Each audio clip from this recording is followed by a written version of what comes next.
My name is Michael, a man in his 20s who dropped out of high school. I'm going to talk about my past and some recent events. My family was extremely poor. Both of my parents were often ill and not in good health, leading to frequent absences from work and thus low earnings. Moreover, they both worked part-time jobs, so it's probably more accurate to say we were living in extreme poverty. We had 2 younger brothers at home, making it even harder to get by with our parents' part-time incomes. Sometimes, our neighbors would share some rice with us, but those moments made me feel utterly miserable. While other families managed without needing to receive rice, I often wondered why we were so impoverished. I sometimes thought it would have been better if they hadn't had me, given our poverty, but such thoughts were useless. Since I was already born, there was no point in thinking about it. We had to live desperately, struggling to survive, even if it meant crawling and working just to eat. That's why my middle school days were absolutely terrible. I was constantly mocked and ridiculed by a wealthy boy in my class named Chris. His father worked for a trading company and seemed to be making a lot of money. Chris was in a public middle school, having spent his earlier years in elementary schools abroad. During French lessons, he'd show off his proficiency, flaunting his pronunciation skills, which I found incredibly arrogant. But I couldn't compare to Chris in either academics or sports. He was smart, excelling in all subjects besides French, and on top of that, he was a great soccer player, popular among the girls. Even Emily, the class beauty and the school's queen, seemed smitten by Chris. Emily had a bit of an older sister vibe, and I never heard her talk about the type of guys she liked. She didn't seem to engage in romantic gossip like the other girls, which made her seem somewhat cool to me. Chris appeared to have a crush on Emily, but he seemed reluctant to confess his feelings. He acted as though it was natural for all girls to come to him, which I found repulsive. I despised his arrogant attitude and silently cursed him in my mind. Chris insulted me even more, constantly calling me poor or low class. "Hey, isn't your uniform frayed? Aren't you going to fix it? Well, I guess someone as low class as you can afford new things. Both your parents work part-time, right? If I were you, I'd get a new one right away. But you, Michael, you'd probably wear clothes even if they're torn. How miserable. That's the life of the lower class for you. So what? It's not like I'm bothering you, Chris. Just leave me alone, will you? How dare you talk back to me, you poor loser. Do you know who I am? I'm the son of an elite businessman. I don't want to hear such nonsense from someone as dirt poor as you. But the impressive one is your father, not you, Chris. You're just a middle school student who hasn't turned anything. Like a small man acting arrogantly through borrowed authority. Pathetic. What? Say that again. Your parents look poor and dirty, almost like homeless people. And you probably don't even bathe, right? That shabby apartment you live in probably doesn't even have a bath. Ahaha. Poor people can't even lead a basic cultural life. What a masterpiece. Enough, I'm going home. Chris's harassment about my frayed uniform was incredibly annoying. He bragged that his family was wealthy enough to buy new things immediately, which was probably true. He would carelessly throw away things like erasers in the school trash bins, even if they were still usable. To me, it seemed wasteful to throw away things that were still functional. One day, Chris casually threw away an eraser. It was more than half used, so I quietly picked it up. Seeing this, Chris burst into laughter. "Oh wow, have you started picking up trash now? You're just like a homeless person. Michael, you're the epitome of poverty. You're surely headed towards being homeless. Here, take this eraser, I'm giving it to you. Oh, do you want this half-eaten lunch too? You always have just a single bun. You probably can't even afford proper bread. My family only eats the finest bread. Cut it out. Why are you always so mean? Chris, you are really messed up." "You're defending Michael, huh? Do you know who I am? I'm the son of an elite. I too will become an elite in the future. Just shut up. I won't be silent. I hate people who are as mean as you. Even if you're good at academics and sports, you don't deserve respect. Instead, I respect Michael, who is a better person. He always takes the initiative in tending the flower beds. Hey, that's enough. Don't make yourself a target for Chris. Just forget about me. Oh, so you respect this trash more than me. That's funny. He's a useless bull guy who can only tend flower beds.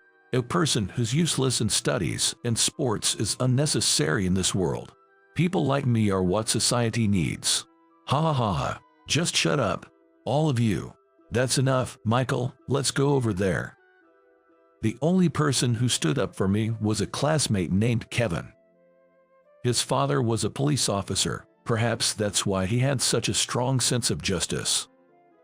He always intervened in bullying and was quick to help those in need. Kevin always helped me, making him the only bright spot in my otherwise terrible middle school days. As I reached the third year of middle school, it was time to decide on our future paths. Of course, I wanted to start working right after graduating from middle school. My father and mother worked hard every day despite their struggles, and I had younger brothers to think about. So, I decided not to pursue further education and to work for the sake of my family instead. While everyone was listing the high schools they wanted to attend, I was the only one who wished to get a job.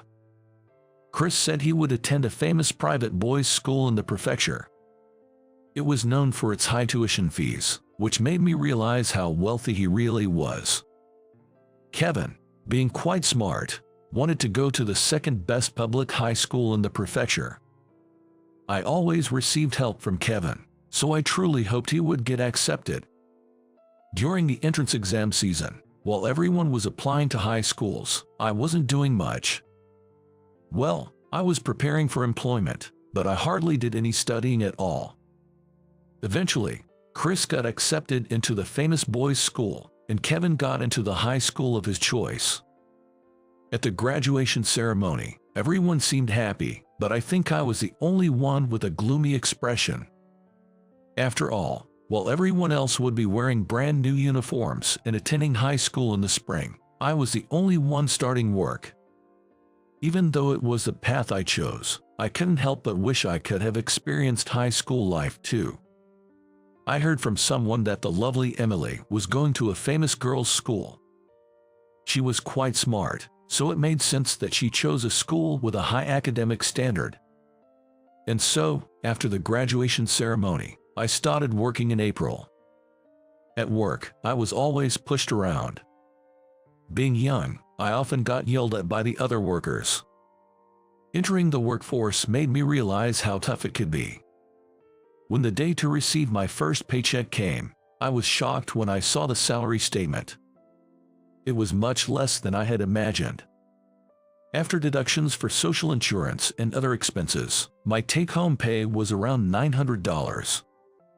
I thought maybe I would have been better off working part-time, but since I had secured a full-time job and heard that it would be difficult to find another job as a high school dropout, I decided to stick with it and do my best.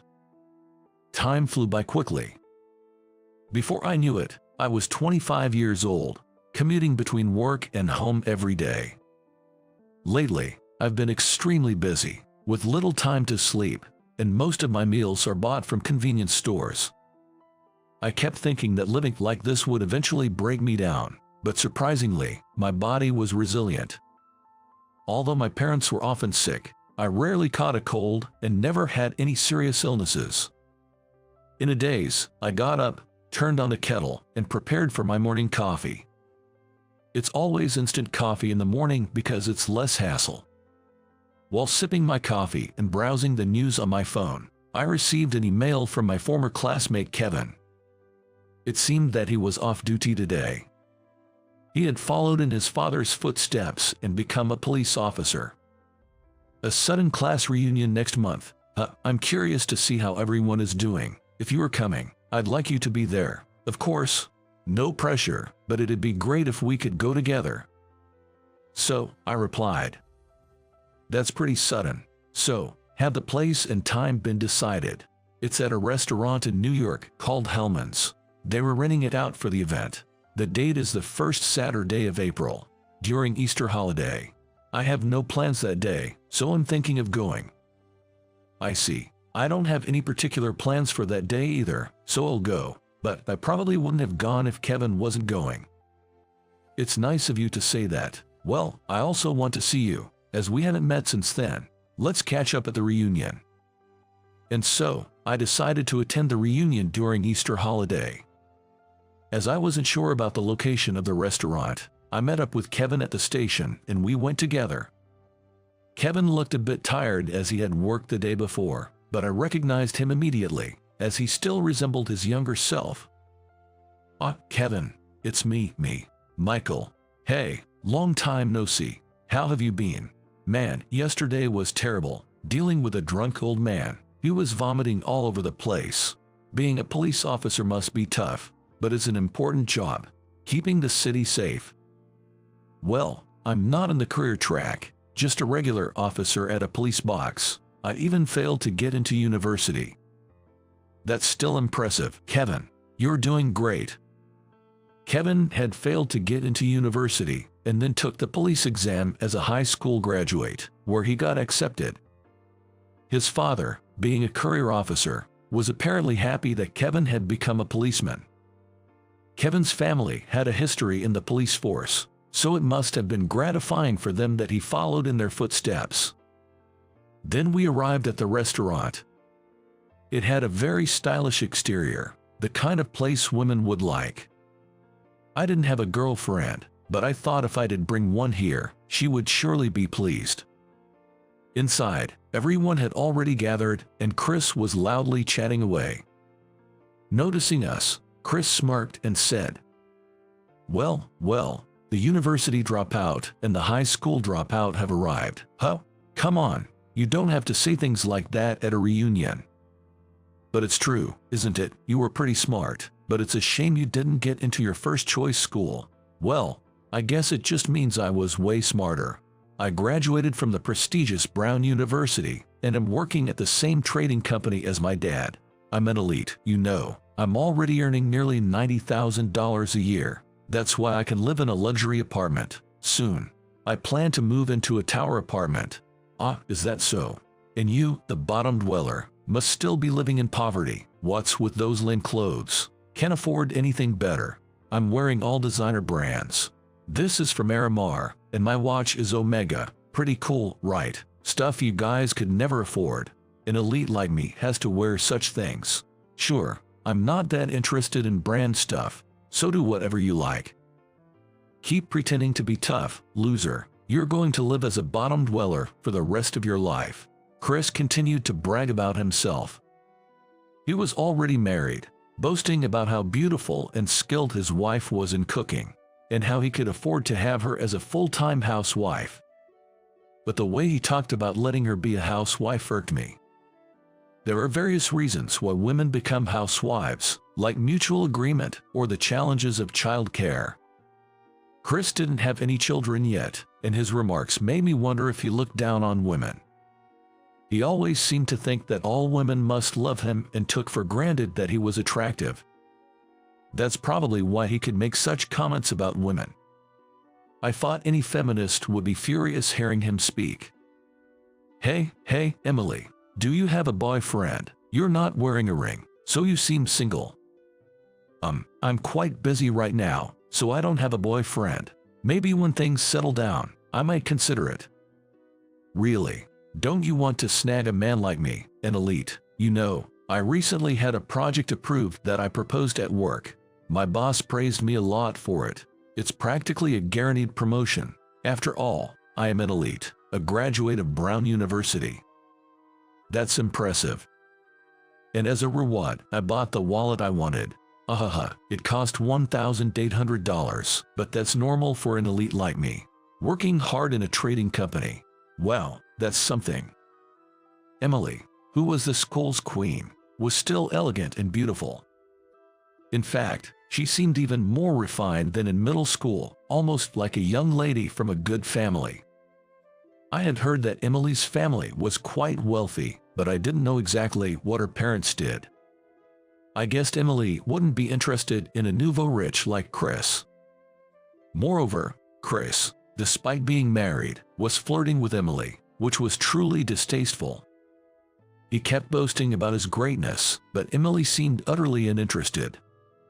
Then Chris glanced at us and turned back to Emily, saying, "Do you know, this guy's annual income is only $9,000. I'm making $81,000 now, and it's almost reaching $90,000. It's so sad, isn't it? Being a high school dropout really puts you at the bottom." Hey, that's enough. Look, his parents were both part-timers living in a crappy apartment. Living in such a rundown place is just pathetic. When I lived abroad, my dad was an expat, and we stayed in a condo with a maid. I plan to be stationed abroad too and live in a luxury condo. I'll let my wife enjoy being an expat wife, and if we have children, I'll send them to international schools, just like I did. Stop it already. That's enough. I just wanted to leave. I had hoped to enjoy the reunion with Kevin, but it turned out to be too much. However, it suddenly started raining outside, and since I didn't have an umbrella, I decided to wait inside the restaurant for a while. About 15 minutes later, the other guys were excitedly talking about a luxury Mercedes that had pulled up in front of the restaurant. They had stepped outside for some air and were now making a fuss about the arrival of a black Mercedes, complete with a chauffeur. I went to the entrance of the restaurant. The chauffeur said, "Mr. Johnson, your car is ready," leaving Kevin and Chris surprised. "Wait, Johnson, are you talking about Michael?"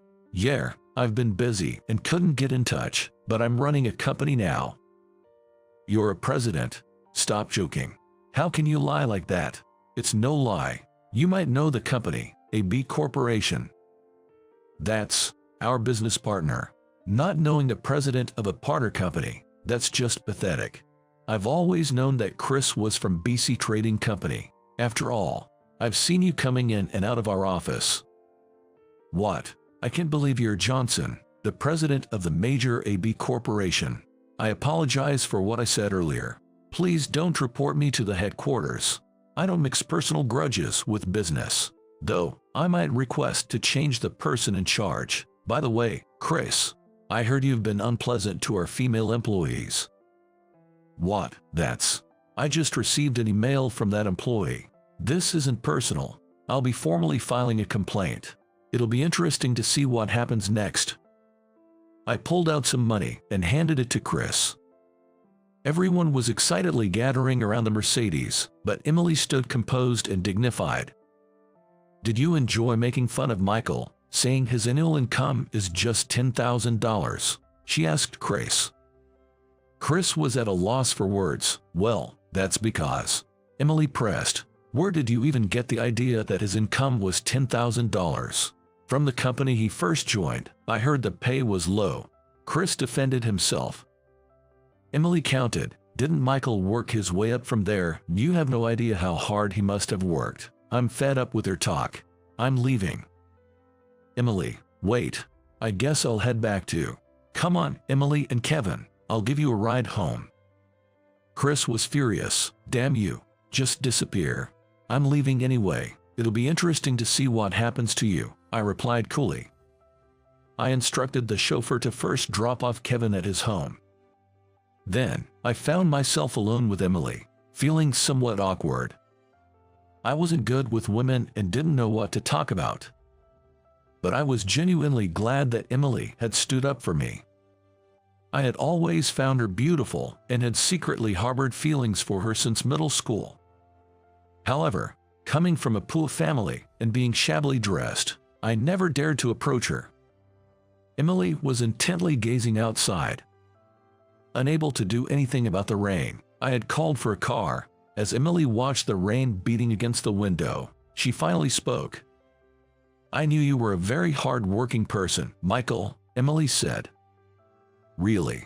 I didn't think I did anything to make me seem that way," I replied. "Remember when you cleaned the school and removed stains that others couldn't? Or when you helped with the script for the cultural festival when everyone else was about to give up? You always helped out. I thought you were very diligent," she explained. "I didn't know you thought of me that way. I was just the poor guy who was always made fun of by Chris. He's still being mean to me," I said. Ignore people like that, they're probably insecure. I dislike show-offs who only care about looking good. I don't want to associate with such people, Emily advised. Yeah, you're right. Chris is still the same brooding guy. I don't want to become like him, I agreed. You won't. You're humble, even as a company president. A friend of mine from university works at your company. She says you're a kind and good president, Emily revealed. Really? I had no idea. Who is she? I asked, surprised. Sarah, my best friend from university, Emily answered. Ah, Sarah. She's a very capable employee. I had no idea there was a connection, I realized. To my surprise, among my company's employees was Emily's university classmate. I was a bit shocked as I hadn't known about this connection before. You never know how or where people are connected. That's why I've always believed in valuing relationships and treating people with care. I had saved money working at my first job after dropping out of middle school. While I contributed to my family's expenses, I managed to save most of my earnings, always being frugal. Eventually, I decided to pursue the job I had always wanted. I have always wanted to become a president one day to make life easier for my family. Motivated by the desire to repay my parents, I started my own business at a young age.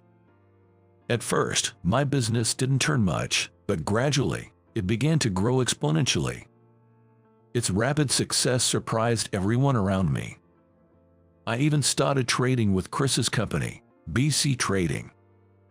Chris frequently visited my company, and I had been observing him all this time. However, Chris never realized I was watching him, nor did he know that I was the president. I thought it was common for people in business to remember the president of a partner company, but Chris seemed only interested in immediate profits. He had been harassing a female employee at my company, and I had just been informed about it. I planned to report him to B Trading and change our business representative. I even secretly hoped his wife would divorce him. Afterward, I dropped Emily off at her home. At the end, Emily asked to exchange phone numbers with me, and we did. Having never exchanged private messages with a woman before, I felt a bit nervous. Her face was a bit red, possibly from drinking. My face must have been red too, but not from alcohol, as I don't drink.